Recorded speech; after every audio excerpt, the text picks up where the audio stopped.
Hello बच्चों, कैसे हैं आप सभी। उम्मीद करता हूं कि आप सभी अच्छे होंगे और इसी उम्मीद के साथ स्वागत है आप सभी का आपके अपने YouTube चैनल ई ब्लैक बोर्ड में। यहां हम सभी सब्जेक्ट सिखाते हैं बहुत सरल तरीके से। तो देर ना करते हुए चलिए वीडियो को शुरू करते हैं।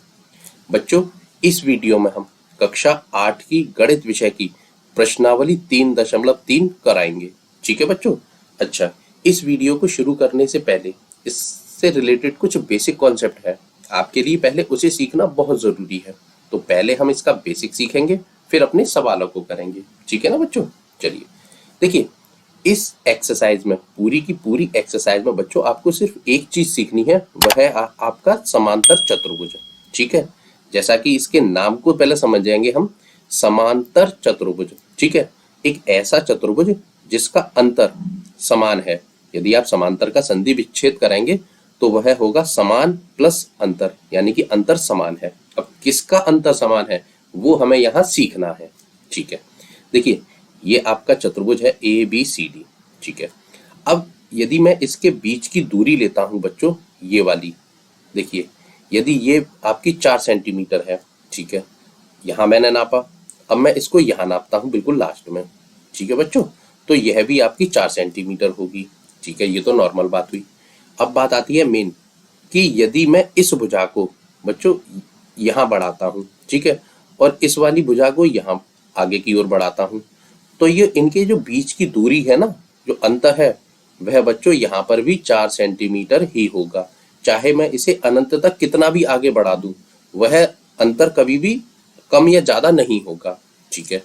अब वो जरूरी नहीं है कि इस दिशा में बढ़ाऊं, मैं इन भुजाओं को यदि मैं इधर बढ़ाता हूं, ठीक है, तो भी वह अंतर समान रहेगा। ऊपर की तरफ बढ़ाता हूं तो भी वह अंतर समान होगा, और यदि मैं इसे नीचे की तरफ बढ़ाता हूं इन दोनों भुजाओं को, तो भी इनके बीच का जो अंतर है ना, वह समान ही रहेगा। इसीलिए इस चतुर्भुज को समांतर चतुर्भुज कहा जाता है। ठीक है। एक तो पहली पहचान नाम से हो गई ये। अब बाकी की पहचान और भी है, वह भी हम सीखते हैं। बच्चों, समांतर चतुर्भुज को समझने के लिए ये आपको 4 पॉइंट सीखने पड़ेंगे। यदि आप ये चारों पॉइंट सीख गए तो आप समांतर चतुर्भुज को बहुत आसानी से सीख चुके हैं। ठीक है। देखिए, इसका पहला पॉइंट है कि समांतर चतुर्भुज की सम्मुख भुजाएं समान होती हैं। कौन सी भुजाएं बच्चों? सम्मुख भुजाएं समान होती हैं। ये क्या होती हैं? सम्मुख का मतलब होता है बच्चों सामने वाली भुजा। जैसे यदि मैं इस ए बी भुजा की बात करता हूँ, ये भुजा आपकी मान लीजिए 10 सेंटीमीटर है, तो इसकी सम्मुख भुजा कौन सी होगी? जो इसके सामने है। अब सामने तो ये वाली भुजा है। ठीक है। तो यदि ये 10 सेंटीमीटर की है तो ये वाली भुजा भी 10 सेंटीमीटर की होगी। ठीक है ना, क्योंकि हम जानते हैं समांतर चतुर्भुज की सम्मुख भुजाएं समान होती हैं। ये वाली इसके समान हो गई। अब जैसे मैं इस एडी की बात करता हूँ, ये यदि 5 सेंटीमीटर की है तो इसके सामने कौन सी है? ये वाली भुजा। तो यह भी कितने सेंटीमीटर की होगी बच्चों? यह भी आपकी 5 सेंटीमीटर की होगी। ठीक है। आप सीख गए कि सम्मुख भुजाएं समान होती हैं। ठीक है। पहला पॉइंट आप सीख चुके हैं। दूसरा पॉइंट है बच्चों, समांतर चतुर्भुज के आसन्न कोण संपूरक होते हैं। आसन्न कोण से मतलब होता है बच्चों अगल बगल के कोण। ठीक है। जैसे ए कोण को लेते हैं हम ये, अब इसके बगल में कौन सा कोण है आप बता सकते हैं? हाँ, ए के बगल में ये रहा एक कोण। ए और डी आसन्न कोण हो गए, मतलब बगल बगल वाले कोण। ठीक है। यदि इन दोनों कोणों का योग किया जाए तो उनका योग कितना होना चाहिए? 180। संपूरक का मतलब क्या होता है? कि ऐसे दो कोण जिनका योग 180 अंश होता है। ठीक है। जैसे मैं ए प्लस डी कोण करता हूं तो इनका योग कितना होना चाहिए? 180 अंश। ठीक है। यदि ये 180 है तभी वह समांतर चतुर्भुज बनेगा। ठीक है। जैसे मैं मान लेता हूं इसको ये 70 अंश का कोण है। ठीक है। तो ये 70 का है तो इसे आपको 110 डिग्री का बनाना पड़ेगा। ठीक है ना। जैसे 70 प्लस 110 अंश, इनका योग कितना होगा? 180 अंश। ठीक है। यही इसकी दूसरी पहचान होती है। ठीक है। अब देखिए, जरूरी नहीं है कि ए के आसन्न यही है डी। ए के बगल में एक कोण और है। देखिए, ए और बी ये भी अगल बगल के कोण हो गए, तो आप ए और बी को भी जोड़ेंगे ना तो भी इनका योग 180 अंश आना चाहिए, क्योंकि यह भी इसका आसन्न कोण है। ठीक है। तो ये 70 का है, तो ये भी आपका 110 डिग्री का होगा। ठीक है ना। चलिए अब तीसरी पहचान क्या है बच्चों, समांतर चतुर्भुज के सम्मुख कोण बराबर होते हैं। सम्मुख मतलब सामने वाले कोण। चलिए उसे भी समझते हैं। देखिए ये जो ए है, अब बताइए इसके सामने कौन सा कोण है। ए के सामने यदि आप देखेंगे तो ये कोण है सी। यदि ए 70 डिग्री का है तो ये भी 70 का ही होगा, क्योंकि हम जानते हैं कि समांतर चतुर्भुज के सम्मुख कोण जो होते हैं ना वह बराबर होते हैं। ठीक है, इसीलिए देखिए हमने जो डी कोण बनाया था 110 डिग्री का, ये बी भी 110 का ही हो गया, क्योंकि ये इसके सामने वाला कोण है, यानी कि इसका सम्मुख कोण है। ठीक है बच्चों, आप तीनों पॉइंट सीख चुके। चलिए चौथा पॉइंट क्या है, समांतर चतुर्भुज के विकर्ण एक दूसरे को समद्विभाजित करते हैं। क्या करते हैं, समद्विभाजित, मतलब बराबर बराबर हिस्सों में काटते हैं। ठीक है, देखिए जैसे हम इसके विकर्ण बनाते हैं, ये है आपका AC विकर्ण। ठीक है, ए और सी को मिला देंगे तो AC विकर्ण बन गया। ठीक है, अब वो कह रहा है कि जो समांतर चतुर्भुज के जो विकर्ण है ना वो एक दूसरे को समद्विभाजित करते हैं। जैसे ये AC विकर्ण की लंबाई हम मानते हैं 20 सेंटीमीटर है। ठीक है बच्चों, कितनी है, 20 सेंटीमीटर। अब यदि मैं इस BD विकर्ण को बनाता हूं, ये वाले विकर्ण को यदि मैं बनाता हूं, तो ये विकर्ण क्या करेगा कि जो आपका AC विकर्ण है ना, इसको बिल्कुल बीचा बीच सेंटर पॉइंट पे काट देगा। यदि इसकी लंबाई पहले 20 सेंटीमीटर थी, तो अब ये इसको 10-10 सेंटीमीटर के दो टुकड़ों में बांट देगा। ठीक है ना। अच्छा, और ये जो AC विकर्ण है, ये आपके जो BD विकर्ण है इसको बिल्कुल बीच में काटेगा। जैसे आप इसकी लंबाई मान लीजिए 10 सेंटीमीटर है, इस B और D विकर्ण की, ठीक है ना, कितनी है, 10 सेंटीमीटर, तो ये इसके 5-5 सेंटीमीटर के दो टुकड़े कर देगा। ठीक है बच्चों, यदि आप ये चारों पॉइंट सीख चुके हैं तो आप समांतर चतुर्भुज को बहुत अच्छे से और बहुत आसानी से सीख चुके हैं। ठीक है, जो थोड़ा बहुत बचा है ना वह हम अपने सवालों में भी सीख जाएंगे। ठीक है ना। चलिए अब चलते हैं अपने सवालों पर। प्रश्न नंबर 1, वो कह रहा है कि ABCD एक समांतर चतुर्भुज है। ठीक है, प्रत्येक कथन को परिभाषा या प्रयोग किए गए गुण द्वारा पूरा कीजिए। ठीक है, देखिए ये एक चतुर्भुज है, वो भी समांतर है, ABCD। ठीक है, अब उसका पहला प्रश्न है कि जो AD भुजा है वो किसके बराबर होगी। अच्छा, देखिए AD भुजा कौन सी है, ये वाली, ये भुजा AD है। अब हम जानते हैं कि समांतर चतुर्भुज की सम्मुख भुजाएं बराबर होती हैं, तो ये AD किसके बराबर होगी, जो इसके सामने भुजा होगी। इसके सामने है ये BC भुजा। ठीक है ना, तो हम लिख देंगे कि AD भुजा बराबर है किसके, BC भुजा के। ठीक है, अब वो कह रहा है कि बराबर तो आप बता देंगे, लेकिन इसके लिए जो आपने कौन सा गुणधर्म यूज किया है वह भी आपको बताना है। चलिए उसे भी बताते हैं। देखिए हम लिखेंगे क्योंकि समांतर चतुर्भुज की सम्मुख भुजाएं समान होती हैं, इसीलिए AD बराबर हो जाएगी BC के। ठीक है ना, क्योंकि आमने सामने की भुजाएं बराबर होती हैं। ठीक है, देखिए दूसरा है कि कोण DCB, DCB कौन सा है, DCB ये वाला। अब देखिए ये जो तीन कोण लिखे हैं ना, तो उन्होंने तीनों अल्फाबेट लिख दिए हैं, इसमें वो किस कोण की बात कर रहा है बच्चों, ये जो कोण का साइन है ये किसके लिए यूज किया गया है आप जानते हैं। हाँ, यदि इस तरीके से तीन अल्फाबेट एक साथ दे दिए जाए तो और कोण का निशान साथ में दिया जाए, तो यहाँ वो बीच वाली अल्फाबेट की बात कर रहा है। बीच में कौन है, C, तो ये पूछ रहा है जो कोण C है ना वह किसके बराबर होगा। आप जानते हैं, हमने अभी आपको बेसिक सिखाया था कि समांतर चतुर्भुज के जो सम्मुख कोण होते हैं, सामने वाले कोण, वह बराबर होते हैं।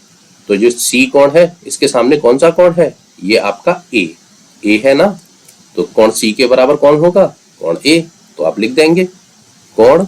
अच्छा, A आपको जैसे इसने लिखा है वैसे ही लिखना है, बीच में लिखना है। ठीक है, तो उसके आगे पीछे आपको दो अक्षर और लिखने होंगे, तो आप लिख सकते हैं DAB, तो इसके बराबर हो जाएगा कोण DAB। अब यहाँ पर भी देखिए A बीच में आ गया, तो C के बराबर कौन हो गया, कोण A। ठीक है ना। अच्छा, गुणधर्म कौन सा यूज किया है आप बता देंगे, क्योंकि समांतर चतुर्भुज के सम्मुख कोण समान होते हैं। ठीक है ना बच्चों। चलिए अब तीसरा करते हैं, OC बराबर होगा किसके, देखिए ओसी है कहाँ, ओसी है आपका ये वाला विकर्ण, यहां से यहां तक की दूरी ओसी किसके बराबर होगी। आप जानते हैं कि समांतर चतुर्भुज के विकर्ण जो होते हैं ना वो एक दूसरे को बराबर बराबर हिस्सों में बांट देते हैं, यानी कि समद्विभाजित करते हैं। तो जितना हिस्सा ओसी होगा ना, जितनी लंबाई का, वह उतना ही लंबाई का होगा हमारा ये ओ ए। तो ओसी बराबर हो जाएगा ओ ए। क्यों होगा, क्योंकि समांतर चतुर्भुज के विकर्ण एक दूसरे को समद्विभाजित करते हैं। ठीक है बच्चों, चलिए चौथा क्या है, वो कह रहा है कि मेजरमेंट कोण डी ए बी और प्लस करेंगे मेजरमेंट कोण सी डी ए। देखिए यहाँ किस किस की बात कर रहे हैं, यहाँ पर भी बीच वाला कोण है ये ए और डी। ए डी कहाँ है, ये देखिए ए हमारा ये रहा और डी ये रहा हमारा। अच्छा, तो वो पूछ रहा है कि कोण ए और डी यदि हम इनको जोड़ेंगे तो ये बराबर होगा किसके। यदि आप इनको जोड़ते हैं तो आप जानते हैं ये आसन्न कोण है, ए और डी अगल बगल के कोण हैं, ठीक है, और एक ही भुजा पर बने हुए हैं। तो ये कोण यदि इनका योग करेंगे तो ये हो जाएगा आपका 180 अंश। जानते हैं, हमने अभी आपको बेसिक में सिखाया था। तो ये आपका 180 अंश हो गया। कारण भी लिख दीजिए, कौन सा गुणधर्म यूज किया है। आप लिखेंगे कि समांतर चतुर्भुज के आसन्न कोण समपूरक होते हैं। ठीक है बच्चों, सवाल तो समझ में आ गया होगा मुझे पता है। चलिए अगले प्रश्न पर चलते हैं।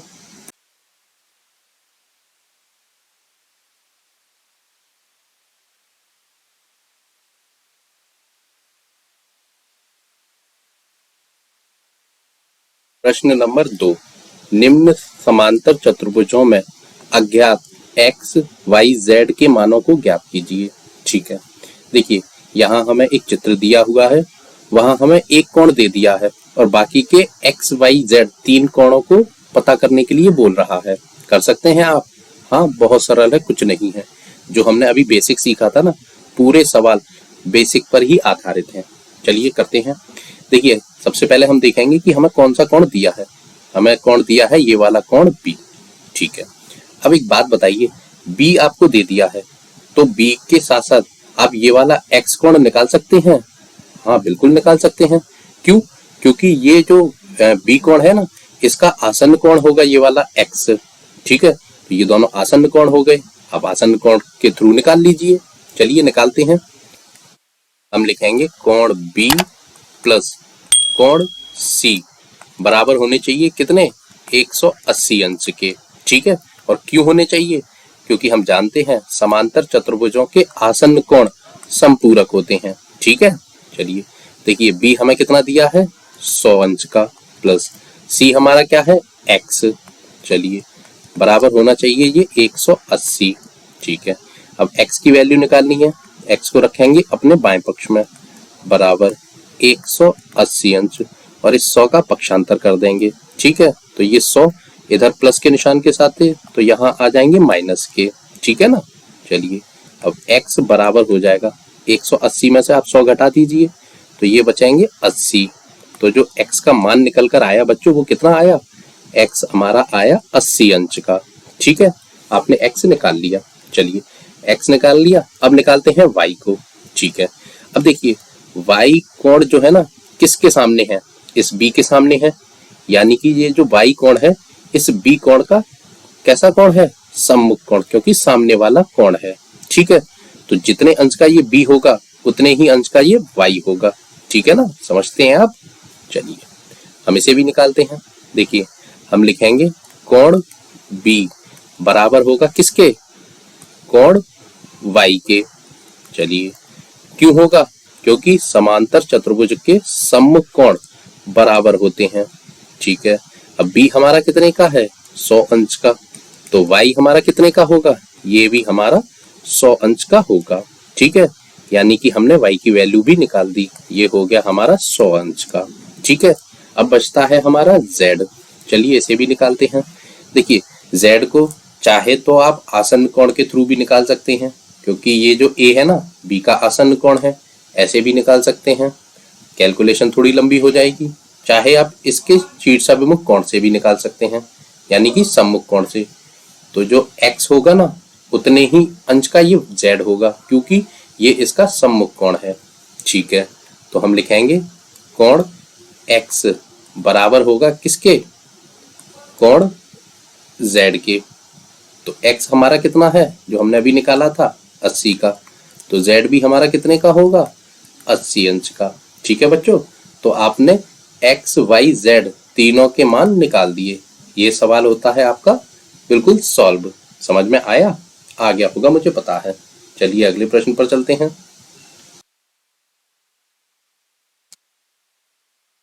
बच्चों अगला प्रश्न करने से पहले आपको एक छोटा सा बेसिक फिर से सीखना पड़ेगा। देखिए जैसे ये दो रेखा हैं, समांतर हैं, ये वाली और ये भी, नाम दे दीजिए ए बी और सी डी। ठीक है, ये जो दो समांतर रेखा हैं होती हैं, इनको यदि एक कोई तिरछी रेखा काटती है, तिर्यक छेदी रेखा यदि काटती है, तो यहाँ कुछ कोण बनते हैं। ठीक है ना, बस उन कोणों के बारे में हमें सीखना पड़ेगा, क्योंकि उसकी जरूरत अगले प्रश्न में पड़ने वाली है। यदि आप इसे सीखेंगे नहीं तो आप अगले प्रश्न को समझ नहीं पाएंगे। ठीक है ना, देखिए जैसे यदि मैं इस रेखा के दाईं ओर के कोणों की बात करता हूँ, इस वाले कोण की, अब इस कोण की पहचान क्या है, आप सबसे पहले ये सीखिए। ये एक जो समांतर रेखा है उसके ऊपर बना है, ठीक है, पहली पहचान, और तिरछी रेखा के दाईं ओर है। ठीक है, अब यदि इसके बराबर का कोण चाहिए तो उसमें भी ये दोनों क्वालिटियां होनी चाहिए। कौन कौन सी, रेखा के ऊपर और तिरछी रेखा के दाईं ओर। अब यहाँ देखिए, ये रहा, इस रेखा के तो ऊपर है, ठीक है, समांतर रेखा के ऊपर हो गया, और तिरछी रेखा के दाईं ओर, तो ये हो गया इसके बराबर। यदि मैं इस कोण को 70 अंश का बनाता हूं, ठीक है, तो ये ऑटोमेटिक अपने आप 70 का हो जाएगा। क्यों, क्योंकि इसकी संगत बिल्कुल बराबर है इन दोनों कोणों की।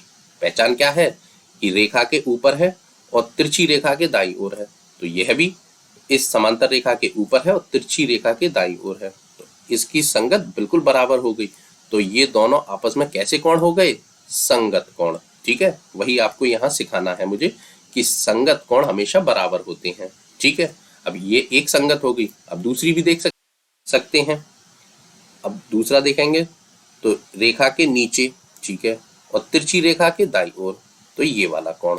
ठीक है, अब इसके संगत कैसा होगा कोण, वह भी रेखा के नीचे होना चाहिए और तिरछी रेखा के दाईं ओर होना चाहिए, यानी कि ये कोण। ठीक है, अब देखिए आप ये भी जानते हैं कि एक सीधी रेखा पर जो कोण होते हैं ना, उनका योग कितना होता है 180 अंश, क्योंकि रैखिक युग्म की वजह से। अब ये 70 का है तो ये कितने का होगा, ये होगा आपका 110 अंश का। ठीक है, अब यदि ये 110 का है तो जो इसकी संगत वाला कोण होगा वह भी हमारा 110 अंश का होगा। ठीक है बच्चों, इतना सीख गए, संगत आप सीख गए। अब यदि ये तो हमने इस रेखा के दाईं ओर काम किया, मैं यदि इसको बाईं ओर भी काम करता हूं तो वह भी ऐसे ही होंगे। कैसे, इस रेखा के ऊपर है और तिरछी रेखा के बाईं ओर है, यानी कि ये कोण किसके बराबर होगा, इसकी संगत कैसी है, रेखा के ऊपर और तिरछी रेखा के दाईं ओर, यानी कि इसके बराबर। ठीक है, अच्छा अब दूसरी बात, एक चीज और देखनी है यहाँ। कौन सी, दूसरा पॉइंट देखिए कि वो कह रहा है कि शीर्षाभिमुख कोण बराबर होते हैं। शीर्षाभिमुख कोण कौन से होते हैं बच्चों, बिल्कुल सामने वाले, जिनका मुख जो होता है ना एक दूसरे से चिपका हुआ होता है, जैसे ये बन रहा है। ये जो कोण होंगे ना ये आपस में बराबर होंगे। ये 110 का है तो यह भी 110 का ही होगा। ठीक है, अब इसका दूसरा एग्जाम्पल भी देख सकते हैं। ये जो आपकी ये वाली एक रेखा है ना, इस पर जो कोण होंगे, सीधी रेखा है, उनका योग कितना होना चाहिए 180 अंश। तो देखिए ये 110 है और ये 70, यदि आप इसको भी जोड़ते हैं तो ये भी 180 अंश हो जाएगा।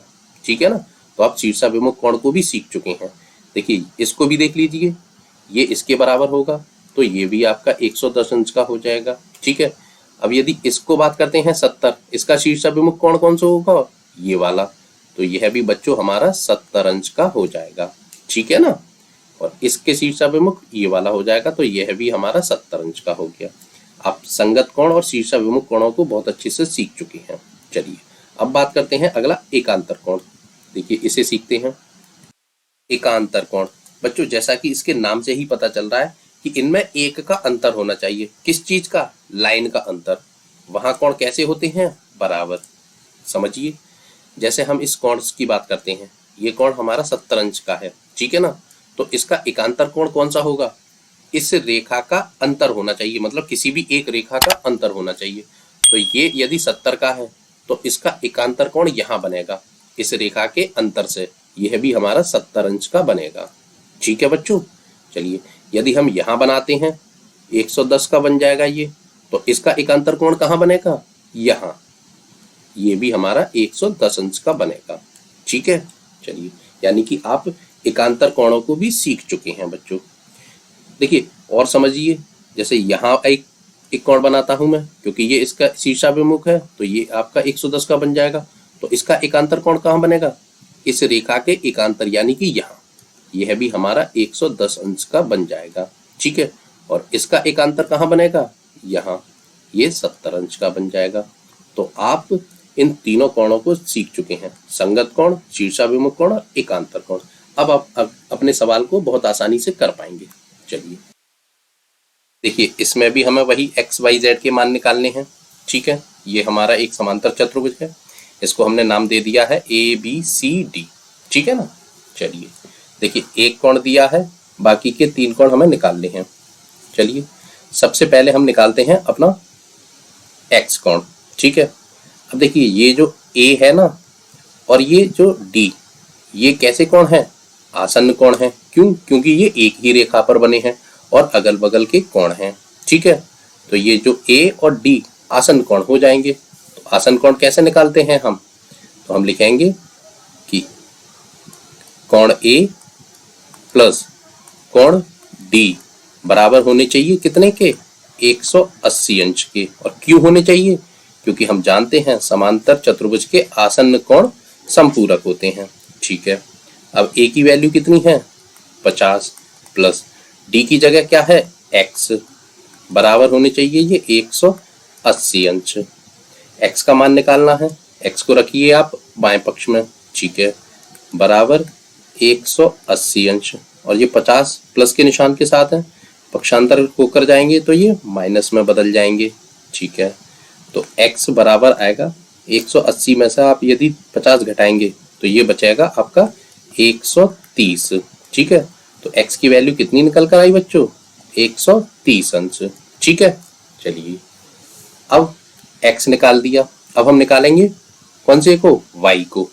ठीक है, अब देखिए ये जो x है इसके सामने है ये y। ठीक है, तो ये इसका कैसा कोण हो गया? सम्मुख कोण। और आप जानते हैं समांतर चतुर्भुज के सम्मुख कोण बराबर होते हैं। ठीक है ना, तो जो x होगा वही हमारा क्या होगा? y। ठीक है, x हमारा कितना है?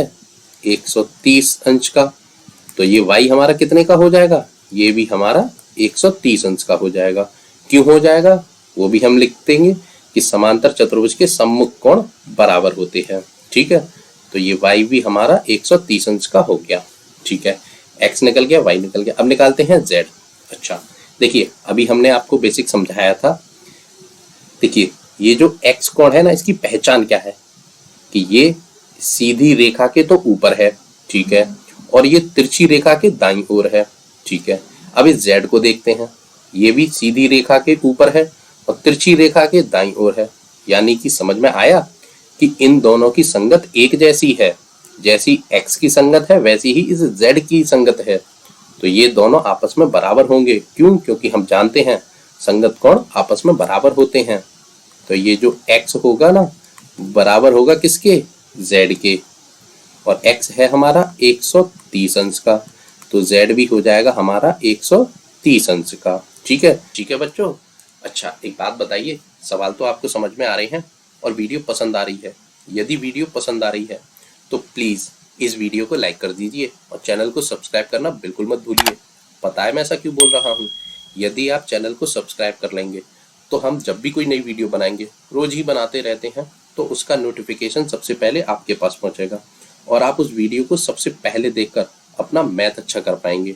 और ना सिर्फ मैथ, एक बात और आपकी जानकारी के लिए बता दूँ, अभी तो आप क्लास 8th में हैं। जैसे जैसे आपकी क्लासेस बढ़ती जाएगी वैसे वैसे इसी चैनल ई ब्लैक बोर्ड चैनल पर आपको कक्षा 12 तक के सभी सब्जेक्टों की ट्यूशन मिलने वाली है, वो भी फ्री ऑफ कॉस्ट। कोई पैसा नहीं लेंगे हम आपसे, ठीक है ना। लेकिन एक बात और जानते होंगे आप कि वीडियो बनाने में मेहनत तो लगती है। अब इतनी मेहनत हम आपके लिए कर रहे हैं तो छोटी सी मेहनत आप भी हमारे लिए कर लीजिए। ज़्यादा बड़ा काम नहीं है। आपके वीडियो के नीचे जो लाल कलर का सब्सक्राइब का बटन है उसे दबा दीजिए और उसके बगल में जो घंटी का निशान है उसे दबाकर ऑल पर क्लिक कर दीजिए। जैसे ही आप इतना छोटा सा काम करेंगे आप हमारी फैमिली यानी कि ई ब्लैक बोर्ड चैनल की फैमिली से जुड़ जाएंगे। फिर आपके सारे सब्जेक्ट अच्छे होते चले जाएंगे। ठीक है बच्चों। अच्छा, एक बात और बताऊं बच्चों, देखिए मैथ तो हम पढ़ा ही रहे हैं, हम साइंस भी पढ़ा रहे हैं साथ साथ। आपको यदि यूट्यूब पर हमारी वीडियो ढूंढने में परेशानी होती है ना, क्योंकि हमारा चैनल नया है, तो आप हमारे चैनल की प्लेलिस्ट में जाकर वहां से अपनी साइंस को भी पढ़ सकते हैं। ठीक है बच्चों, चलिए अगले प्रश्न पर चलते हैं। देखिए इसी का तीसरा पार्ट है। यहाँ पर भी आपको एक्स वाई और जेड के मान पता करने हैं। ठीक है, करते हैं। जैसे ये एक आपका समांतर चतुर्भुज है, नाम दे दीजिए ए बी सी और डी। ठीक है, शुरुआत कीजिए एक्स से। एक्स कहाँ है हमारा, ये रहा। देखिए ये एक्स का मान पता करना है। अब आप कैसे पता करेंगे, हमने आपको अभी सिखाया था कि ये जो एक्स है ना, इसका शीर्षाभिमुख कोण मतलब इसके सामने कौन सा कोण है, ये वाला कोण। तो जितने अंश का ये कोण होगा उतने ही अंश का एक्स होगा। ये आपको पता है कितने अंश का है, बता सकते हैं? नंबर तो लिखे नहीं है, कोई बात नहीं, नंबर नहीं लिखे, लेकिन यहाँ एक इस तरीके का साइन बनाया हुआ है, इस तरीके का।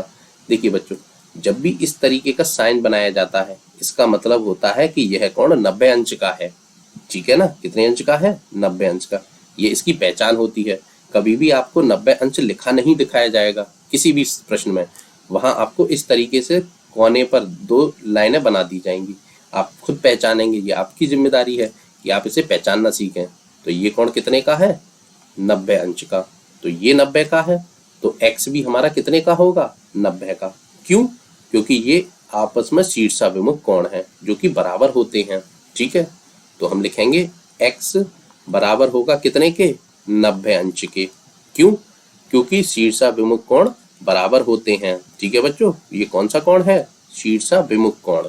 चलिए आपने x निकाल लिया, अब हमें चाहिए y। y कहाँ है हमारा, ये रहा। ठीक है, देखिए x आपको पता है ये 90 का हो गया। ये देखिए आप एक काम और कर सकते हैं, ये आपको क्या है लग रहा है, ये आपका एक त्रिभुज बन रहा है। त्रिभुज बना है ना, चतुर्भुज छोड़िए, यहाँ आपको अब त्रिभुज के नियम भी याद रखने पड़ेंगे। त्रिभुज में हम क्या करते हैं, हम तीनों कोणों का योग जानते हैं कि त्रिभुज के तीनों अंतःकोणों का योग 180 अंश होता है ना। एक्स दिया है, एक कोण दिया है, ये 30 का दिया है, तो तीसरा कोण निकाल सकते हैं। हाँ बिल्कुल, दोनों कोणों को जोड़ देंगे, 180 में से घटा देंगे, वही निकल आएगा। चलिए करते हैं, हम लिखेंगे, देखिए बच्चों, y प्लस 90 प्लस 30 बराबर होने चाहिए कितने, 180 अंश के। क्यों? क्योंकि इसका नियम है कि त्रिभुज के सभी अंतःकोणों का योग 180 अंश होता है। ठीक है ना। चलिए देखिए y निकालना है, इधर रखिए, इन दोनों को जोड़ दीजिए, ये कितने हो जाएंगे, 90 और 30, 120 बराबर हो जाएगा 180 अंश के। ठीक है, y की वैल्यू निकालनी है, y को तो रखिए अपने बाएं पक्ष में। ठीक है ना, y बना दीजिए इधर बराबर 180 अंश। ठीक है, इस 120 का पक्षांतर कर दीजिए, ये प्लस के साथ है मतलब y के साथ प्लस के निशान के साथ है, दूसरी तरफ जाएंगे चिन्ह पलट जाएगा, माइनस में हो जाएंगे, तो ये हो जाएंगे माइनस के 120। ठीक है ना। अब आप y आपका कितना बचा, 180 में से आप 120 घटाएंगे तो ये बचेगा आपका 60 अंश का। ठीक है ना, तो y आपका कितने का आया, 60 अंश का। ठीक है, x भी हो गया, y भी हो गया। अब हमें निकालना है z, चलिए उसे भी निकालते हैं। देखिए बच्चों, y कहाँ है, ये रहा। अब z कहाँ है, ये रहा। ठीक है, अब देखिए इनके बीच में एक लाइन का अंतर है, एक लाइन का अंतर है ना, क्योंकि ये इधर बना है लाइन के दाईं ओर और ये लाइन के बाईं ओर बना है, तो एक लाइन का अंतर हो गया। तो जितने अंश का ये y कोण है उतने ही अंश का z कोण होगा। क्यों? क्योंकि ये एकांतर कोण है और एकांतर कोण भी बराबर होते हैं। ठीक है बच्चों, तो हम लिख देंगे y बराबर होगा z के, और जो कि कितने का है, y हमने अभी निकाला था 60 अंश का। तो जेड भी हमारा कितने अंश का हो जाएगा, 60 अंश का। क्यों? क्योंकि हम जानते हैं ये एकांतर कोण है और जो कि बराबर होते हैं। समझ गए ना? बहुत आसानी से समझ गए होंगे। चलिए अगले प्रश्न पर चलते हैं। देखिए इसी का चौथा करते हैं। इसमें भी हमें एक्स वाई जेड के मान निकालने हैं। ठीक है, ये एक चित्र दिया है। यहाँ हम देखेंगे सबसे पहले इसका नामकरण कर देते हैं, ए बी सी और डी। ठीक है, अब देखिए सी कोण हमें दिया है 80 अंश का। ठीक है, तो अब क्या करेंगे, चाहें तो आप x को निकाल लें और या y को z को किसी को भी निकाल देते हैं। चलिए सबसे पहले हम x को ही निकालते हैं। अब देखिए ये c और d एक ही रेखा पर हैं और एक ही रेखा पर और बगल बगल में है, तो ये कैसे कोण कहलाएंगे, ये हमारे आसन्न कोण कहलाएंगे। ठीक है ना, और आसन्न कोण संपूरक होते हैं, आप जानते हैं। चलिए तो हम लिखते हैं कि कोण C प्लस कोण D आसन्न कोण है और इनका योग कितना होना चाहिए, 180 अंश।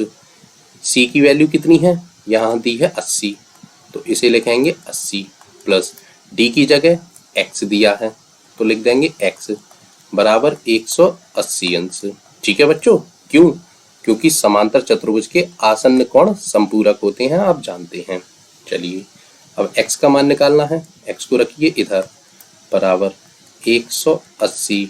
ये जो 80 है ना, ये x के साथ प्लस के निशान के साथ है, पक्षांतर होके जाएंगे तो माइनस में बदल जाएंगे, तो ये हो जाएंगे माइनस के 80। ठीक है, x बराबर 180 में से आप 80 घटा दीजिए, तो 180 में से जब आप 80 घटाएंगे तो ये बचेंगे 100। तो x का मान निकल कर आया बच्चों कितना, 100। ठीक है, चलिए x निकाल दिया। अब y निकालेंगे। अब देखिए y किस कोण के सामने है, इसके c के बिल्कुल ठीक सामने है ना। हाँ, तो जितने अंश का ये c कोण होगा उतने ही का होगा ये y।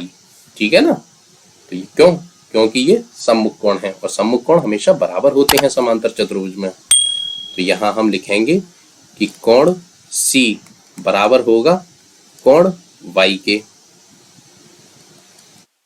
C की जगह कितना है, 80 बराबर, तो y की जगह भी कितना होगा, y का मान भी 80 होगा। और क्यों होगा, क्योंकि समांतर चतुर्भुज के सम्मुख कोण बराबर होते हैं, आप जानते हैं। हाँ, हमने जब बेसिक सिखाया था तो बहुत अच्छे से आपको समझा दिए थे। ठीक है ना बच्चों। चलिए अब देखिए एक्स वाई जेड तो हो गई, सॉरी एक्स और वाई निकाल दिए, जेड रह गया है अभी।